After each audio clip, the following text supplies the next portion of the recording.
November মাস পড়তে না পড়তেই বিয়ে সিজন স্টার্ট হয়ে যায়। এই বছরে আমাদের বিয়ের ফার্স্ট ইনভিটেশনটা এসেছিল স্নেহার বিয়ের থেকে।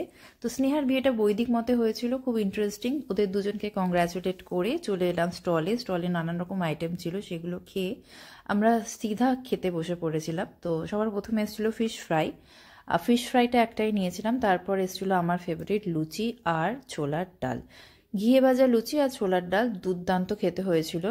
তো আমি তো এটা সবাই জানেন যে আমি লুচি খেতে খুব ভালোবাসি। তো একটাই লুচি নেবো ভেবেছিলাম, কিন্তু লোভ সামলাতে না পেরে আমি আরও একটা লুচি নিয়ে ফেললাম। লুচির পর এসছিল সাদা ভাত আর ভেটকি মাছের পাতুরি। এই সেম কম্বিনেশনটা কিন্তু আমার বিয়েতেও হয়েছিল, সেম মেনুই ছিল, শুধু লুচি জায়গা ছিল আমার কড়াইশুঁটির কচুরি আর স্টাফ পটাটো ছিল।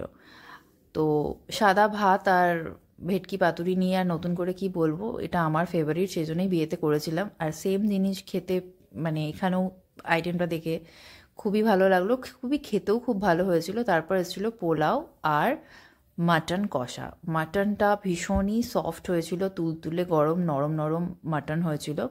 তো মাটনের সাথে পোলাওয়ের কম্বিনেশন তো অলওয়েজ হিট। তো সেগুলো খেলাম। আর এত কিছু খেয়েছি যে চাটনি পাঁপড় মিষ্টি আইসক্রিম সব স্কিপ করেছি।